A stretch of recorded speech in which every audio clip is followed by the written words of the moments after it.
Hello everyone. मैं वंशिका खन्ना आप सबका वेलकम करना चाहूंगी आज के खास पॉडकास्ट में, जहां आपको फॉरेन से रिलेटेड हर छोटी बड़ी इन्फॉर्मेशन मिलती रहेगी। तो जैसे कि बहुत सारे स्टूडेंट्स की और बहुत सारे हमारे व्यूअर्स की ड्रीम कंट्री है जर्मनी, तो आज हम उसी के बारे में बात करने जा रहे हैं। तो मेरे साथ है मिस्टर वैभव गुप्ता, जो कि जर्मनी स्टूडेंट वीजा के एक्सपर्ट है। तो आइए मिलाते हैं वैभव जी से। तो वैभव जी, आपका बहुत बहुत वेलकम है आज के पॉडकास्ट में। Thank you so much, Vanshika, and thank you everyone for having me here. As Vanshika ने mention करा कि आज मैं आपके सभी क्वेश्चंस का सवाल दूंगा जर्मनी के रिगार्डिंग, एंड आई होप मेरे सभी जवाब आपको कहीं ना कहीं पे हेल्प करेंगे। या तो वैभव जी, सबसे पहले मैं ये स्टार्ट करूंगी कि जर्मनी को स्टूडेंट्स अपनी ड्रीम कंट्री क्यों डिजायर चूज करे, क्या रीजंस हैं, क्या ऐसे उसमें प्लस पॉइंट्स हैं जो हर एक इंटरनेशनल स्टूडेंट के लिए अट्रैक्टिव पॉइंट है।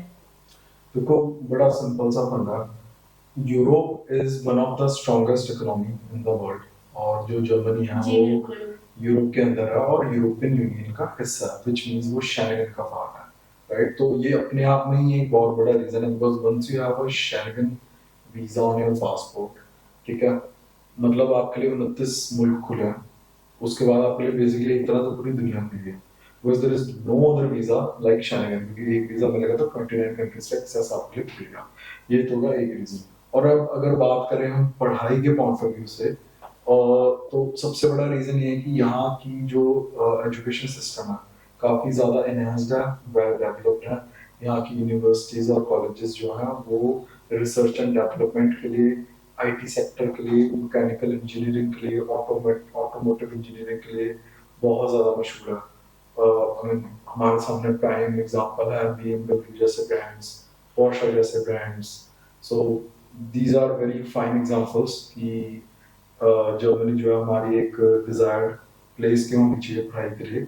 Once you have done your studies in these sort of areas of education, आप अपना कैरियर किसी भी फील्ड में एक्सेल कर सकते हैं। किसी भी फील्ड में एक्सेल करने के बाद स्टैब्लिश हो सकते हैं, सेटल हो सकते हैं इजीली।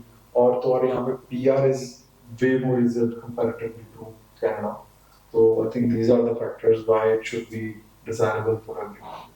ठीक है। तो वैभव जी, मतलब कि मैंने बहुत सुना है कि यहाँ पे लिविंग कॉस्ट जो है वो बहुत कम है as comparatively to other countries. तो क्या मैंने सही सुना है? Right. आप इस पे बता सकते हैं कुछ? जो लिविंग कॉस्ट है वो एक्चुअली में काफी कम है। I mean like not everywhere of course, but some places like Berlin, Berlin perfect example है इस चीज का। अब बर्लिन में ये कॉस्ट कम इसीलिए है क्योंकि वहां पर आपको जो गवर्नमेंट है वो रहने के लिए, आपको खाने के लिए, और जो पब्लिक ट्रांसपोर्टेशन आप बिगनिंग में यूज करोगे अपने कैरियर में, वहां पे काफी मुहैया प्रोवाइड की जाती है। तो all these factor coming together brings down your living cost way lesser than any other European country. तो ये तो फिर प्लस पॉइंट हो गया हमारे इंटरनेशनल स्टूडेंट्स के लिए एंड मोर ओवर हमारे व्यूअर्स के लिए भी। Right. तो वैभव जी, आप प्लीज मुझे ये बता सकते हैं कि मतलब इसमें एलिजिबिलिटी क्राइटेरिया क्या है, किस बेसिस किस पर्पस पे हम अप्लाई कर सकते हैं, क्या क्या पॉइंट्स हमारे पास होने चाहिए? ओके, एलिजिबिलिटी की अगर हम बात करते हैं तो देखो कोर्स रिलेवेंस इतनी ज्यादा मैटर नहीं करती, as long as you prove कि आप वहां पे पढ़ने योग्य हैं। अब पढ़ने की योग्यता आप कैसे प्रूव करोगे? आइल्स है आपके पास, अगर आपने लोकल लैंग्वेज करी है वहां पे B1 B2 लेवल तक, तो उससे तो बेटर कोई प्रूफ है ही नहीं है किसी भी वीजा ऑफिसर के लिए कि हाँ इस बच्चे को वीजा मैं दूंगा, बिकॉज ही इज एलिजिबल और वो पढ़ सकता है वहाँ पे, बिकॉज उसको लोकल लैंग्वेज आती है। और अगर हम जो आपके प्री सेट है यानी कि अकेडमिक क्वालिफिकेशन उनकी बात करें, तो 12वीं में यू शुड हैव एटलीस्ट 60%। और अगर आप पीटी और आइल साथ में कर लेते तो बहुत बेटर है। अगर हम पीटी की बात करें तो आपको ओवरऑल 55 चाहिए पीटी, नॉट लेस देन 47। आइल्स अगर आप कर रहे हैं तो आइल्स में आपको चाहिए around 6 overall, not less than 5। पहले वो 5.5 थी overall, but now they have changed it, so अब वो 6 है ओवरऑल। और अगर आप बैचलर्स के बाद जा रहे हैं तो वही आपकी जो परसेंटेज है दैट इंक्रीजेस अप टू 65%। और उसके बाद आपकी जो आईएल्स की है वो हो जाती है 6.5, नॉट लेस देन 6। और अगर पीटी की बात करें तो ओवरऑल 60, नॉट लेस देन 55। तो वैभव जी, अभी आप बता रहे थे कि मतलब B1 B2 लैंग्वेज लेवल होनी चाहिए। तो लाइक B1 B2 के बिना स्टूडेंट अप्लाई नहीं कर सकता? डेफिनेटली अप्लाई कर सकते हैं। So see this is additional, like आप कह लो एक एडिशनल बेनिफिट है। अगर आप कर लोगे तो बेहतर है आपके लिए। पब्लिक यूनिवर्सिटीज के रास्ते भी खुल जाते हैं इस तरीके से। हालांकि बहुत सारी यूनिवर्सिटीज ऐसी भी हैं जो आपको बिना आईएलटीएस और बिना पीटी के भी एडमिशन देंगी, बट वो ऐसा नहीं होता कि आपको कोई भी एग्जाम नहीं देना पड़ेगा, आप पीटी या स्किप कर सकते हो, बट देन उस यूनिवर्सिटी का एक इंटरनल पास एग्जाम होता है। तो एग्जांपल के तौर पे अगर हम देखें तो Gisma is one of the university जो बिना आईएलटीएस और बिना पीटी के आपको एडमिशन दे देगी, मगर आपको एक इंटरनल एग्जाम देना पड़ेगा, which is said to be a lot more easier than even PTE. So test has to be there, but you can still avoid trials in PTE.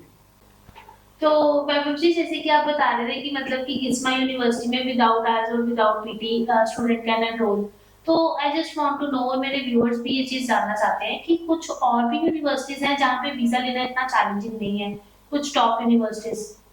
Okay, तो अब वैसे तो बहुत सारे स्टूडेंट्स अलग अलग तरह की यूनिवर्सिटीज में जाते हैं, बट जो मैंने ऑब्जर्व करा है और मैंने जितने भी टेस्टिमोनियल्स देखे हैं, तो visa success ratio I think सबसे बढ़िया है university of Europe of applied science में। फ्लेक्सिबल यूनिवर्सिटी है, अच्छे वीजाज हैं, स्टूडेंट सपोर्ट भी अच्छा है, और again main thing visa success ratio, तो आई थिंक इस यूनिवर्सिटी का सबसे अच्छा visa success ratio. Except UE और भी यूनिवर्सिटीज हैं जैसे बीएसबीआई है और आईयू यूनिवर्सिटी है, गिज्मा है ऑफ कोर्स। तो ये यूनिवर्सिटीज हैं जिनकी मतलब प्राइसिंग भी अच्छी है और quality of education is good as well. But according to your knowledge जो है यूनिवर्सिटी ऑफ यूरोप आजकल ज्यादा प्रॉफिट में है। बहुत ज्यादा आई थिंक। Okay, nice. तो वैभव जी, मतलब एक्सेप्ट यूनिवर्सिटी स्टूडेंट्स को किस चीज पे फोकस करना चाहिए कि यूनिवर्सिटी तो चलो एक चैलेंजिंग हो गया जो उसको क्लियरेंस कर सकते हैं, उसके अलावा उनको क्या फैक्टर्स जो है वो जिस पे ध्यान देना चाहिए हमारे व्यूअर्स को और हमारे स्टूडेंट्स को? ओके, अब सबसे जो फनी चीज ये है कि टाइमिंग। सो बड़े बच्चे ये होते हैं, अगर आप फर्ज कर लो जैसे अब इनकमिंग इनटेक है आपका जनवरी, तो दिसंबर में बड़े सारे बच्चे होंगे बोलेंगे भैया हमें एडमिशन लेनी है जनवरी इनटेक में, तो वो प्रैक्टिकली आप सोचो ना कैसे पॉसिबल है। एपीएस भी अप्लाई करेगा बच्चा, उसमें भी टाइम लग जाता है ना, अपॉइंटमेंट भी लेगा, वो एक महीने में इतना सब कुछ तो नहीं हो सकता है ना। मतलब जहाँ तक डॉक्यूमेंटेशन प्रिपेयर करने की बात है, हाँ वो एट मैक्स खींच तान के एक हफ्ते में हो जाएगा है ना। थोड़ी मतलब थोड़ा सा डिले एजेंट की तरफ से होगा या कंसल्टेंसी की तरफ से होगा, थोड़ा बच्चे की तरफ से होगा और थोड़ा यूनिवर्सिटी की तरफ से होगा, वो सारा प्रोसीजर डॉक्यूमेंट वाला एक हफ्ते में हो जाएगा, बट इतनी सारी चीजें नहीं हो सकती। तो मतलब मेन चीज है टाइम। टाइम बहुत ज्यादा इम्पोर्टेंट है। अब टाइम इम्पोर्टेंट क्यों है? Because of APS. एपीएस में टाइम लगता है, आपका अपॉइंटमेंट लेने जाओ उसमें टाइम लगता है, अपॉइंटमेंट आपने ले ली, आपको अगर कुछ बच्चों के इंटरव्यू आ जाते हैं जो लगता है उन्हें कि हाँ ये बच्चा डिजर्विंग तो है बट हमें थोड़ा सा डाउटफुल लगा इसका केस, तो उसको इंटरव्यू के लिए बुलाते हैं। आप एम्बेसी जाते हो, फाइल सबमिट कर देते हो, बट इंटरव्यू हर बच्चे का नहीं होता। इंटरव्यू सिर्फ उसी बच्चे का होगा कि उनको लगेगा डिजर्विंग है बट ये डाउटफुल भी है एट द सेम टाइम। तो जस्ट टू गिव हिम और हर अनदर चांस वो आपको इंटरव्यू ले लेंगे। ओके, तो थोड़ा टाइम वहाँ पे खोटी हो गया, या फिर आपने पासपोर्ट आने में टाइम लग जाता है। So like it just stretches on and on. तो टाइमिंग एक बहुत इंपॉर्टेंट चीज़ है, बट इसके अलावा देखा जाए तो बच्चों को अपने डॉक्यूमेंटेशन पे बहुत ज़्यादा ध्यान देने की ज़रूरत है। टाइम से करो, डॉक्यूमेंट जितने हैं वो जेन्युइन लगाओ, फेक डॉक्यूमेंट्स कोई मत लगाओ। कोई एजेंट अगर आपको कहता है कि भैया आप टेंशन ना लो हम ये कर लेंगे, नहीं नहीं नहीं, वो जो कर देगा उसके बाद जो जो होगा वो देखा नहीं जाएगा बच्चों से। इसके अलावा आपके डॉक्यूमेंट्स जेन्युइन हैं, आप टाइमली प्रोसीजर फॉलो कर रहे हो, आप फंड्स को वो करो। और बड़ी सारी यूनिवर्सिटीज हैं जो पहले ऐसा ऑफर देती थी कि 3,000 यूरो करके आप चले जाओ, बाकी ये कर लो, कुछ में है, बट आप मेक श्योर करो उस यूनिवर्सिटी जिसमें आप बैचलर्स के लिए जा रहे हो, मास्टर्स के लिए जा रहे हो, क्या मेरी बैचलर्स के लिए वो एलिजिबल है option. But visa success ratio ज्यादा अच्छी उस बच्चे की है जो पूरी फीस दे रहा है। बड़ा सिंपल सा फंडा है ना। देखो मैं अगर वीजा ऑफिसर हूँ, मैं देख रहा हूँ यार कोई बंदा मेरे मुल्क में आने की कोशिश कर रहा है, मैं उसके सिंसियरिटी चेक करूंगा, वो कितना सीरियस है, उसकी एकेडमिक अच्छी है, अच्छी बात है, उसके आईएलटीएस करी है, अच्छी बात है, पीटीयू भी करा वो अच्छी बात है, लोकल लैंग्वेज की है, B1 B2 तो फिर तो सोने पे सुहागा। अच्छा ये सारी बातें तो ठीक है, बट बच्चा हमारे पे अगर बोझ ना बन जाए, अल्टीमेटली मेरी कंट्री का नाम खराब होगा, वो कहेगा यार यहाँ पे तो जॉब ही नहीं है, पैसे नहीं है मेरे पास, ये नहीं, स्ट्रेस हो रहा है, वो हो रहा है। बंदा कहता है भैया आप हमें फंड्स दिखाओ, सस्टेन कर सकते हो ना अपने आप को। तो ये भी एक उतना ही इम्पोर्टेंट फैक्टर है। तो ये सारे फैक्टर्स हैं जिनकी किसी भी पेरेंट्स या बच्चों को ध्यान रखने की जरूरत है, ताकि आपको कोई प्रॉब्लम ना आए वीजा प्रोसेसिंग के दौरान। तो मैं मुझे भी आप बता रहे थे एपीएस के बारे में। मैंने एपीएस कभी सुना नहीं, क्या होता है एपीएस? एपीएस मैम बेसिकली होता है एक educational document verification system which is setup up by German embassy. Okay. ठीक है, तो जैसे हमारे कनाडा में जाते हैं तो वहाँ पे वेस होती है। अब वेस और एपीएस सेम चीजें बट नाम अलग है बिकॉज कंट्रीज अलग हैं। इनका पर्पस बस इतना है कि आप जो डॉक्यूमेंट दे रहे हो पढ़ाई के लिए ना अपने, और जैसे 12वीं ऑनवर्ड से ये कैलकुलेट होना शुरू होते हैं, अपनी 11वीं में कुछ नहीं, 12वीं के बाद की एजुकेशन, 12वीं और 12वीं के बाद। 12वीं में बिल्कुल बैचलर करिए, मास्टर कुछ भी आप एपीएस अप्लाई करोगे। एपीएस वाले क्या करेंगे, डॉक्यूमेंटेशन लेंगे आपकी, वेरीफाई करेंगे आपकी यूनिवर्सिटी से और कॉलेज से। ठीक है, once the verification is done, APS जो है जो आपकी बोर्ड है, आपने पीएससी बीसी बीएससी कहीं से कुछ भी करा, वो एक वेरिफिकेशन की मेल देंगे कि हाँ जी जो आपने डॉक्यूमेंटेशन वेरिफिकेशन के लिए दिया वो जेन्युइन है। वो एक मेल फॉरवर्ड करेंगे एपीएस वाले को, एपीएस वाले गुड टू गो देंगे यूनिवर्सिटी को, यूनिवर्सिटी को अपने पता लग जाएगा, और एक आपको फिर वो एट द सेम टाइम जो वो सर्टिफिकेट है एपीएस सर्टिफिकेट वो इशू कर देंगे। तो इसका कुछ टाइम फ्रेम भी है कि मतलब इतने टाइम फ्रेम में एपीएस हमें रिसीव होता है? ओके, जैसे मैंने आपको पहले बताया कि this is one of the most time consuming. तो अब जैसे एपीएस 15 से 20 दिन में यूजुअली आ जाते हैं बच्चों। ठीक है, अब कुछ बच्चे हैं, अब इसको आप चाहे लक कह लो या कोई भी सिनेरियो सर्कमस्टेंसेस कह लो, but I have seen this thing stretching up to 60 days which is unbelievable. ठीक है, तो हाँ एक्सेप्शनल केसेस में टाइम ज्यादा लगता है, बट आप ना ज्यादा लेके ही चलो सो दैट आप सेफर साइड पे रहो। आप ले लोगे हाँ जी 20 दिन ही लगने कर लेंगे, वो नहीं करना आपने। अब ज्यादा वाला कंसीडर करके चलो ताकि आप अपनी टाइमलाइन को मतलब मैच करके चल पाओ। मतलब according to you maximum 60 days and minimum 20 days? 60 days exceptional, okay, but 15 से 20 दिन is good time frame. Okay, right. जब मैं बहुत इंस्टाग्राम स्क्रॉल डाउन करती हूँ तो मैंने बहुत देखा है कि मतलब कि आजकल लोग जो है वो public universities like free education को बहुत प्रमोट कर रहे हैं। तो मतलब मैं इस बारे में पूछना चाहूंगी, इवन मेरे को भी इस चीज की नॉलेज नहीं है, तो आप थोड़ा सा मेरे व्यूअर्स को भी इस चीज की नॉलेज दीजिए ये एक्चुअल में है क्या? पहले तो मैं आपको एक क्लियर करता हूँ, दो तरह की यूनिवर्सिटीज है, पब्लिक और प्राइवेट और कंट्री की तरह। ठीक है, तो जो प्राइवेट यूनिवर्सिटीज है उसका तो मोटा मोटा जो भी हमने अभी तक डिस्कस करा वो प्राइवेट यूनिवर्सिटी, वो जो गिस्माउ यूनिवर्सिटी ऑफ यूरोप बीएसबी है, ये सब प्राइवेट यूनिवर्सिटी। ओके। ठीक है, अब अगर बात करें हम पब्लिक यूनिवर्सिटीज की, तो पब्लिक यूनिवर्सिटीज में एजुकेशन मिलती है फ्री। ठीक है, अब हर अच्छी और सुंदर और ब्राइट दिखने वाली चीज के पीछे एक कैच होता है। ठीक है, यहाँ पे कैच ये है कि यहाँ पे एडमिशन लेने की बहुत दिक्कत वाली चीज है। आपने देखो आईएलटीएस भी चाहिए आपको। ठीक है, आईएलटीएस आपकी होनी चाहिए अच्छे बैंड 7.5 ठीक है, उसके अलावा आपकी एकेडमिक अच्छी होनी चाहिए 70 से 90%, 80-90% ऐसे depending upon your education basically.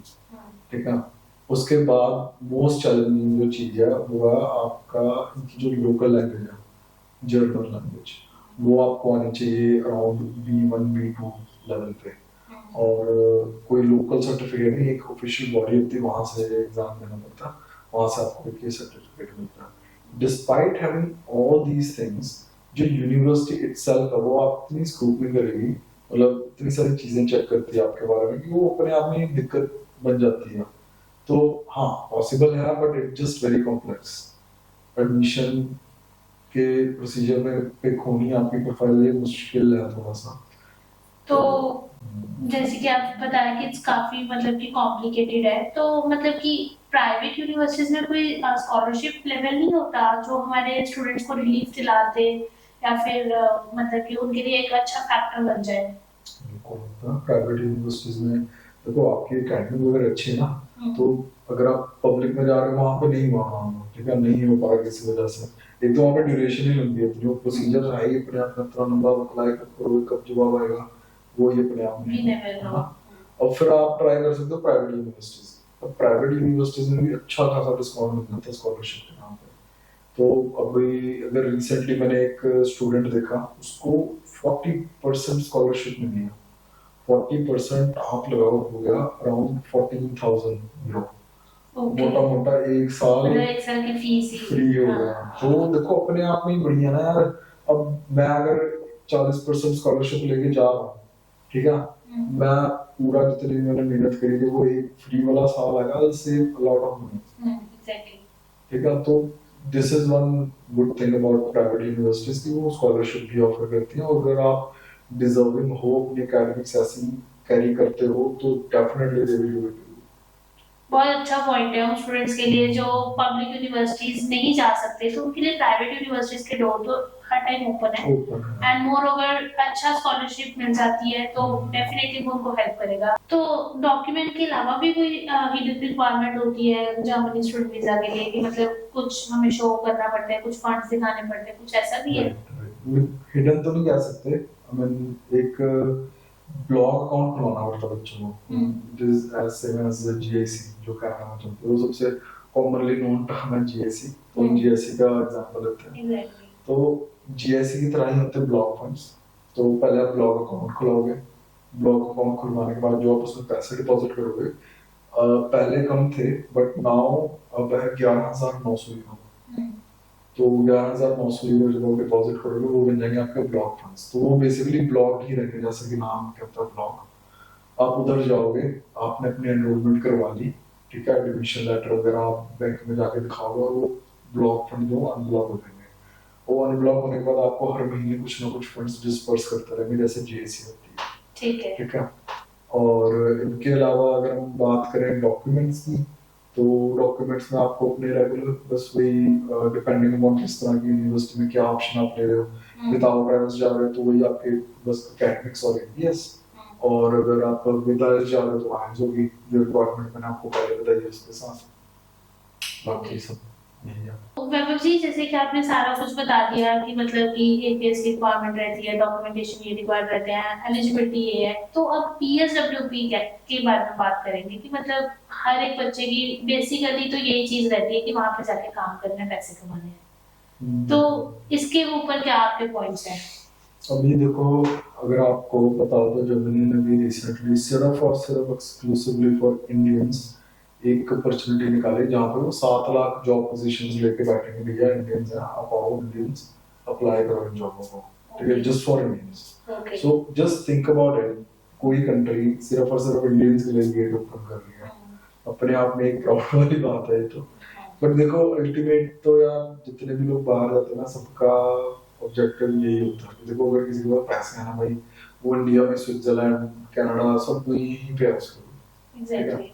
But main concern आ जाता है उन लोगों के लिए जो यहाँ पे फाइनेंशियल से खुश नहीं है, ठीक है। तो उनके लिए यूरोप बहुत ही मतलब आई मीन बेस्ट ऑप्शन है।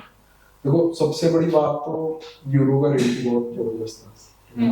Euro is around I believe 90 to 95 के बीच में होवर करता है, ठीक है। तो आप ये देखो ना, अगर आप 100 यूरो बना रहे हो, 100 यूरो यहाँ भेजोगे सीधा 10,000 बनता है, ठीक है। तो एक फैक्टर तो ये है। और मतलब जिन भी लोगों को ये है कि मतलब एजुकेशन वगैरह करके हम लोन वगैरह लेके पेरेंट्स भेज रहे हैं, हम जाएंगे, पे ऑफ भी करेंगे, एक सेटल भी करेंगे, एक सट्टा है पास में, ठीक है। तो बड़ी सारी चीजें हैं, इन सब चीजों को अगर आप इंक्लूड करके फोकस करो तो यूरोप अच्छा ऑप्शन है। आप जाओ, जॉब भी आपको मिल जाएगी, जॉब ढूंढने वाला होना चाहिए बंदा, ठीक है ना। आप बिस्तर में बड़े बड़े वहाँ फरमाओगे तो आपको जॉब ऑफर लेटर नहीं मिलेगा, ठीक है ना। तो you just have to work. मतलब ये कहने का मतलब आपका ये कि वहाँ पे इतना चैलेंजिंग नहीं है जॉब फाइंड आउट करना फॉर द राइट कैंडिडेट। और राइट कैंडिडेट आप भाई तब हो अगर आपको अपना कंफर्ट जोन छोड़ना पता, ठीक है ना। If you want something that you never have, you have to do something that you have never done. अच्छी मतलब हम आपने इंफॉर्मेशन प्रोवाइड करी व्यूअर्स को। तो मतलब एक क्वेश्चन तो मतलब मैं पूछना भूल ही गई, मतलब ये जो मोटिवेशनल लेटर है